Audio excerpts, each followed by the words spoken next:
54 holes behind us at the RBC, and it's Matthew Fitzpatrick at the top of the leaderboard. He does it by way of a PGA Tour best 63, an 8-under round here on Saturday. His lowest round in his PGA Tour career has him one shot clear of Patrick Cantlay, who's playing on his own pace and once again climbing to the top 10 at that first page of the leaderboard. But you can go past that first page, and there's some big names lurking as well. Going to be a sprinter finish on Sunday at Harbor Town. For more, we turn to CBS golf analyst Doug Bell. Doug, it is shaping up to be quite a Sunday here. A round of the day belongs to Matthew Fitzpatrick on Saturday. Blistering 8-under 63 there, one shot clear of Patrick Cantlay. It's really been a tale of two seasons here for Fitzy. 4 missed cuts, 5 top 15s, not a whole lot between. What stood out to you about his round here on Saturday, and how do you explain that variability that we're seeing here out of the defending U.S. Open champion?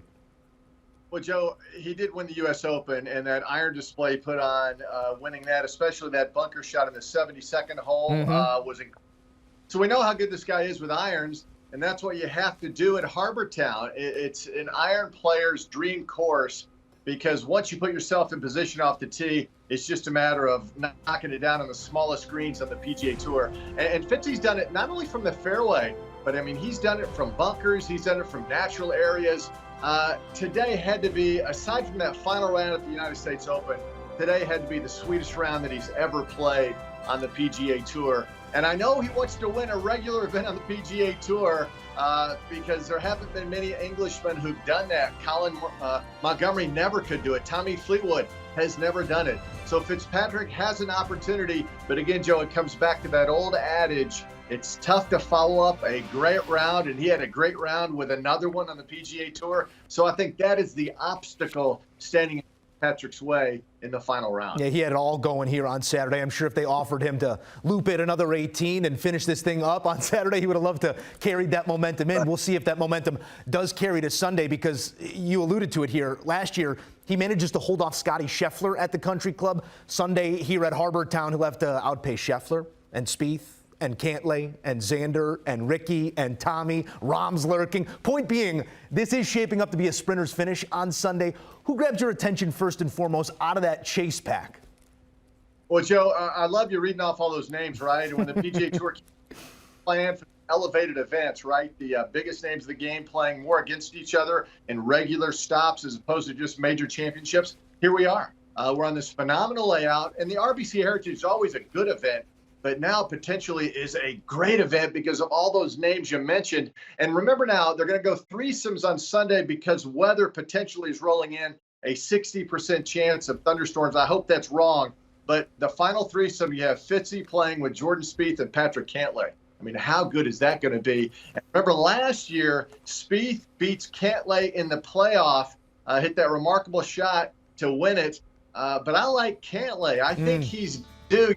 Guy who hasn't won amazingly this season, and he's played awfully well. I was with Cantlay and described his hole-in-one on Friday at number 7 at Harbor Town. And Joe, let me tell you, twice have I seen Patrick Cantlay smile on the golf course when he won the FedEx Cup and when he recorded that hole-in-one. I just think it's good karma for Patrick Cantlay. He loves this golf course, and that's my pick, and I think you're getting pretty good odds, too. Patrick Cantlay emerges the winner against a star-studded field. Oh, and let's not forget, John Rahm is only 6 back, but I'm going to go with Patrick Cantlay. Yeah, some negative static around Cantlay, the pace of play issues coming out of the Masters, and he's responding with his play. As you said, the ace on Friday. We'll see if he can atone for past sins here on Sunday. It was Stu Cink 2 years ago with his son on the bag on Sunday. Last year, the field comes back to Jordan, and we get that heavyweight playoff. What about this place, Doug, in your eyes, sort of lends to these amazing moments in the game of golf, and what kind of amazing moment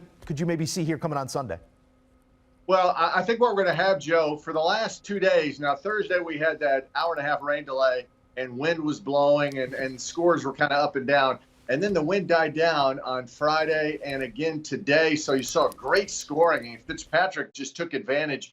Tomorrow with the wind blowing in and the weather potentially getting here, but the wind is going to be blowing all around.